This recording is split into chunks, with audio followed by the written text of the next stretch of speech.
आपने यूपीए के 4 साल पे प्रधानमंत्री को सुना। अब हमारे साथ हैं अवधेश कुमार हैं, वरिष्ठ पत्रकार हैं, और साथ भूपेंद्र धर्मानी जी जुड़े हुए हैं, वरिष्ठ पत्रकार हैं, और हमारे साथ बीजेपी के नेता हैं श्याम राजू साहब जुड़े हुए हैं, हमारे साथ स्टूडियो में हैं।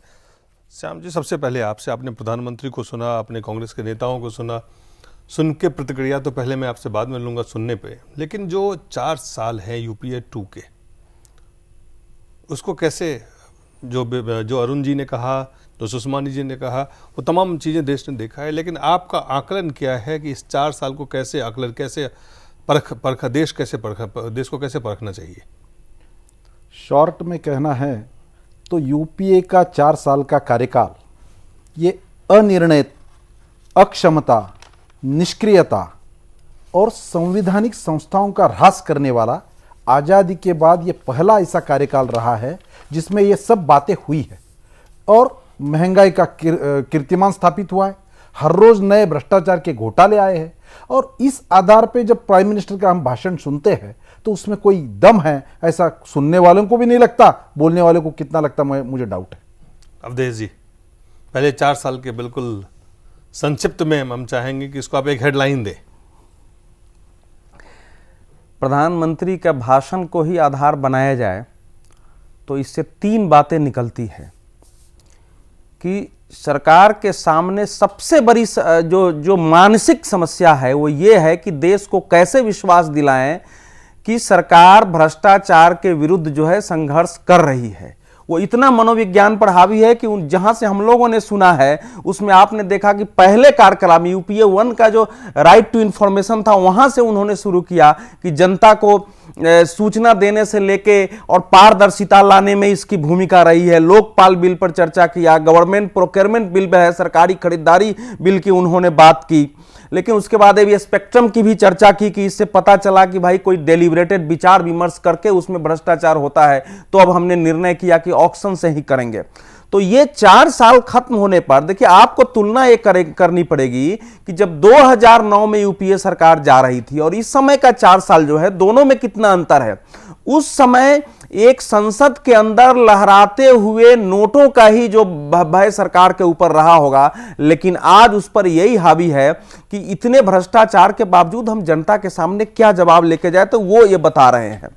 और उनकी उपलब्धि में जो उन्होंने बताया है वो ये बताया है कि दुनिया में जो मैं 1991 में जब मैं वित्त मंत्री था तो मैंने ये कहा था कि ये भारत जो है, ये राइज ऑफ इंडिया, भारत जो है जब इसका उत्थान होगा तो ये दुनिया के लिए पावर हाउस बन जाएगा, और उस दिशा में हम बढ़ रहे हैं। वो उन्होंने बताया कि हम कैसे कैसे किया।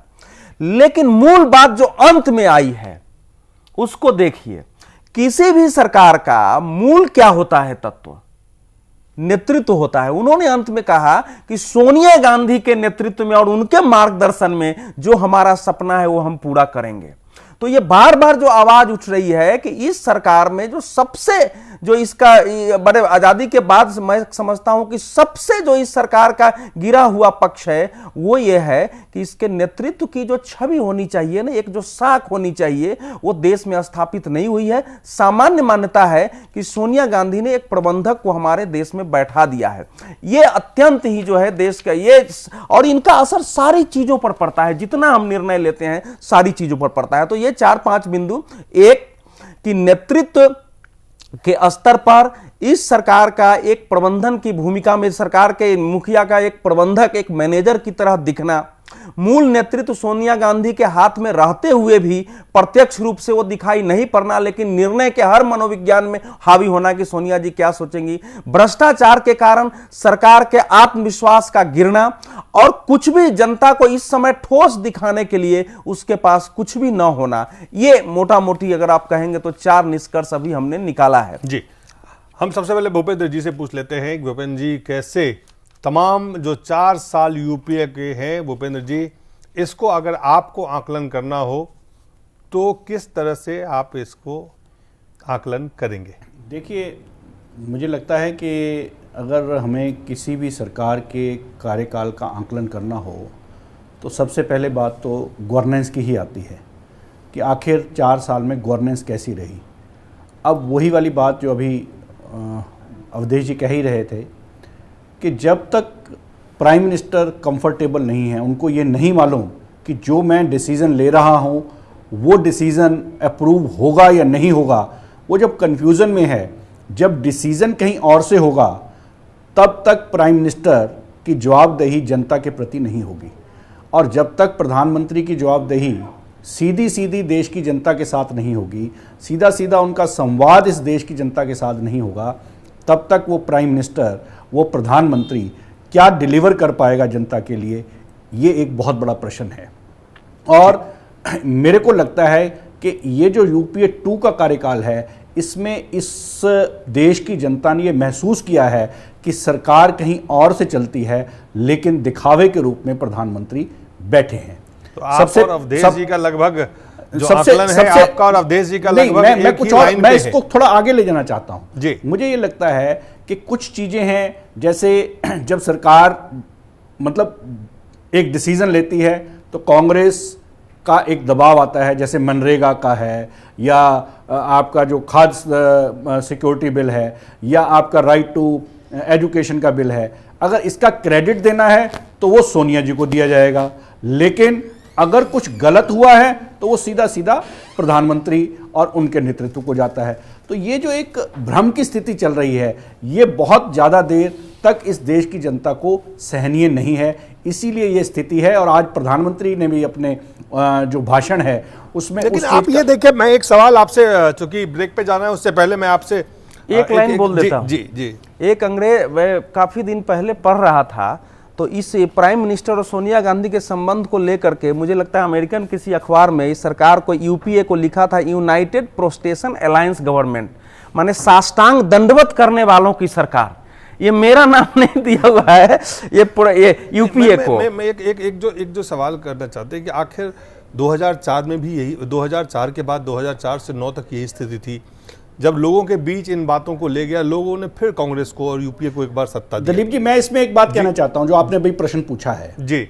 मुझे ये लगता है कि अगर यूपीए 1 के बाद यूपीए 2 हुआ, या यूपीए 2 के बाद यूपीए 3 भी होगा, तो उसमें सबसे बड़ा अगर दोष किसी को जाता है तो इस देश की विपक्षी पार्टी को जाता है। जी, हम आप इस देश की विपक्षी पार्टी के नेता हमारे साथ। हाँ, मैं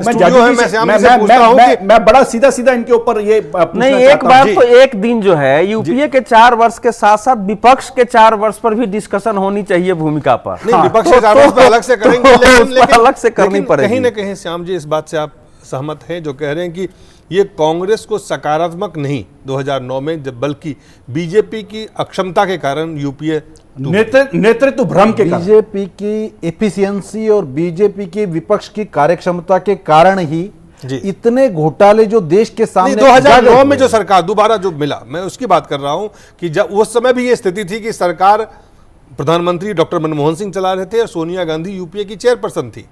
2009 में जब लोगों के सामने आप गए तो आपने उनको कमजोर प्रधानमंत्री कहा, आपने ये तमाम बातें कही, उस समय भी लोगों ने आपको वोट नहीं दिया। लोगों ने यूपीए 2 एक सरकार बन के आई जो बीजेपी के अपेक्षाओं के बिल्कुल विपरीत थी। तो आखिर जो बात कह रहे हैं धर्मानी जी कि अगर 2009 में ये स्थिति बनी तो उसके लिए बीजेपी, हमने उस टाइम भी जो कहा था कि कमजोर प्राइम मिनिस्टर, वो आज भी साबित हो रहा है। अभी प्राइम मिनिस्टर मनमोहन सिंह जी के भाषण में जो शब्द आए थे कि आम आदमी की सिक्योरिटी, आम आदमी की डिग्निटी और आम आदमी को अपॉर्चुनिटी, उनके ये कार्यकाल में इसका कहीं भी हमें संबंध उनके इस पर चर्चा करेंगे। मेरा सवाल ये है, मुझे ये लगता है जो बात धर्मानी जी ने जो सवाल उठाया, क्या आप उनसे, आपको लगता है नहीं, मैं कुछ और भी इनसे पूछना चाहता हूं दिलीप जी। एक बात और भी है, अभी हाल ही में कल या परसों में एक सर्वे आया है कि अगर बीजेपी नेतृत्व सौंपती है एक नेता को, मोदी जी को, तो उनकी सीटें इतनी होती हैं, और अगर नहीं सौंपती है तो इतनी सीटें होती हैं। तो आखिर अभी भी क्यों भ्रम में हैं? अब तो पूरा उल्टी गिनती शुरू हो गई है। आप जो है सर्वे को ये मानते हैं कि सत्यवादी हरिश्चंद्र सब मिलकर के सत्यवादी हरिश्चंद्र नहीं है, अलग चर्चा करेंगे। आज यूपीए के 4 साल, लेकिन 4 साल में एक अहम सवाल है, धर्मानी जी नरेंद्र मोदी को नेतृत्व में लाना चाहते हैं।